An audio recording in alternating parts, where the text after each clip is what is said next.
और मेरा आज का टॉपिक है कि बच्चों को होमवर्क कैसे कराएं, किन बातों का ध्यान रखें कि बच्चा अपना होमवर्क आसानी से कर सके। आजकल के पेरेंट्स की सबसे बड़ी हेडेक यही होता है कि बच्चों को होमवर्क कैसे कराएं।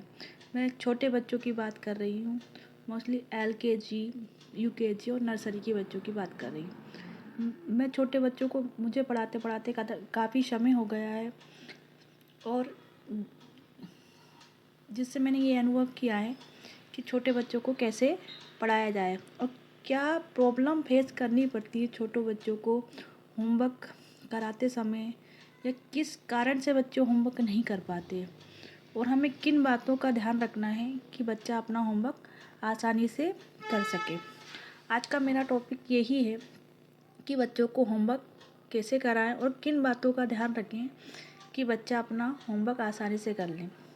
सबसे पहले तो छोटे बच्चों को होमवर्क कराने में कम से कम 1 या 2 घंटे का समय लगता ही लगता है, और उसके लिए आपको ये करना है कि पहले इस बात का ध्यान रखना है कि हमें किन चीज़ों को अपने पास नहीं रखना है उस समय। तो हमको मोबाइल को तो बिल्कुल भी अपने समय नहीं रखना है। क्या करते हैं पेरेंट्स या मदर्स, जब होमवर्क कराती है तो मोबाइल उनके हाथ में होता है और बच्चे से बोलती है लिख लिख, ये लिख वो लिख, बच्चा नहीं लिखता है, और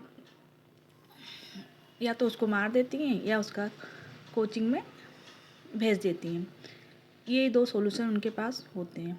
लेकिन आपको इस बात का ध्यान रखना है कि अगर हम बच्चों को पढ़ा रहे हैं तो पहले हमारा ध्यान उसकी कॉपी पे होना चाहिए, ना कि मोबाइल पे। तो आपको मोबाइल को बिल्कुल उस समय अपने से दूर रख देना है जब तक बच्चे को आप पढ़ा रहे हैं, और जैसे ही आप बच्चे को होमवर्क करा लो, अपना मोबाइल उठा लेना, कोई दिक्कत नहीं है उसमें। लेकिन आपको बच्चे को पढ़ाते समय इस बात का ध्यान रखना है कि मोबाइल आपके पास नहीं होना चाहिए, है ना। और जब तक आप बच्चे को होमवर्क कराएं और मोबाइल आपसे दूरी होना चाहिए, और पूरा ध्यान बच्चे की होमवर्क की कॉपी पर होना चाहिए। सबसे बड़ा रीज़न तो यही है कि मोबाइल आपके हाथ में होता है और बच्चा का ध्यान पूरा मोबाइल के ऊपर ही रहता है, जिससे वो होमवर्क करने में उसको प्रॉब्लम जाती है। तो हमें हमें उस पहले हम खुद जिस चीज़ से बच्चे का ध्यान जिस चीज़ पर जा रहा है उसको हमसे दूर रखना है, और फिर बच्चों को होमवर्क कराना है। ऐसा आपको कंटिन्यूस करना है, और जब भी बच्चे को पढ़ाए मोबाइल को बिल्कुल दूर रखें। और मोस्टली पेरेंट्स बोलते हैं हमसे कि मैम हम कोचिंग भी भेजते हैं बच्चे को, तब भी हमारा बच्चा नहीं पढ़ पा रहा है। आप कोचिंग भेजना ही क्यों है? आप 2 घंटे दीजिए तो सही बच्चे को। 2 घंटे के लिए बच्चे के साथ बैठिए। आप जब बच्चे के साथ बैठेंगे तो कैसे बच्चा होमवर्क नहीं कर सकता? कर सकता है, लेकिन पहले आपको अपने सारे काम को साइड में रख कर पहली प्राथमिकता आपको अपने बच्चे के होमवर्क को देनी है। छोटे बच्चे के लिए वो ये उतना ही टफ है बनाना जितना बड़े बच्चों को अपना चैप्टर या एक कोई मैथ की एक यूनिट करना है ना, तो उसे उतना ही समय लगता है जितना एक बड़े बच्चों को एक चैप्टर को हल करने में लगता है, सोल्व करने में लगता है। छोटे बच्चे के लिए वो उतना ही टफ है ना। उसके लिए वो अक्षर बिल्कुल न्यू है, वो अल्फ़ाबेट बिल्कुल न्यू है, वो नंबर बिल्कुल न्यू है। वो पहली बार पेंसिल पकड़ रहा है, पहली बार कुछ लिख रहा है। तो आपको बच्चे जैसा बनना है ना। अगर आप बच्चे के साथ बैठ जाते हो तो आप बिल्कुल बिल्कुल बच्चे के साथ रहिए, ना कि मोबाइल के साथ होना है आपको। बिल्कुल मोबाइल को दूर कर दीजिए। बहुत सी माताएं तो ऐसा करती है, बहुत से पेरेंट्स, कि इधर सब्जी काट रही हैं, उधर बच्चे से बोल रही लिखो, इसको लर्न करो।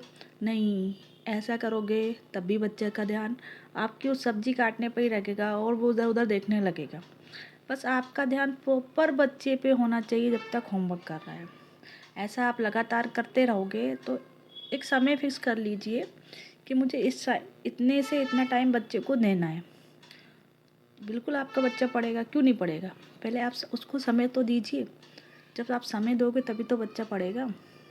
तो मेरा आज का यही टॉपिक था कि बच्चों को पढ़ाने से, जब आप पढ़ाओ उस समय बिल्कुल भी आपका मोबाइल आपके पास नहीं होना चाहिए। मोबाइल को दूर रखें। ऐसा लगे कि सिर्फ बच्चे को ऐसा लगे कि मम्मी का पूरा ध्यान मेरे होमवर्क पर ही है या मेरे ऊपर ही है, तो बच्चा ऑटोमेटिकली अपना होमवर्क करेगा। थोड़ी समय लगता है छोटे बच्चों को पढ़ाने में, क्योंकि छोटे बच्चे का ध्यान इधर उधर ज़्यादा जाता है, कॉपी पे कम रहता है, क्योंकि अभी उसकी इतना वो नहीं है कि वो पूरा ध्यान अपना कॉपी पे रख सके। तो उनको होमवर्क 2 पेज होमवर्क कराने में आपको 1 घंटा तो लग ही जाएगा। तो इन बातों को ध्यान रखें, तो आपको कोचिंग भेजने की आवश्यकता ही नहीं है बच्चे को। आप घर में अच्छा पढ़ा सकते हैं अपने बच्चों को। अगर आपको मेरा वीडियो अच्छा लगा है तो मेरे चैनल को सब्सक्राइब करिए। धन्यवाद।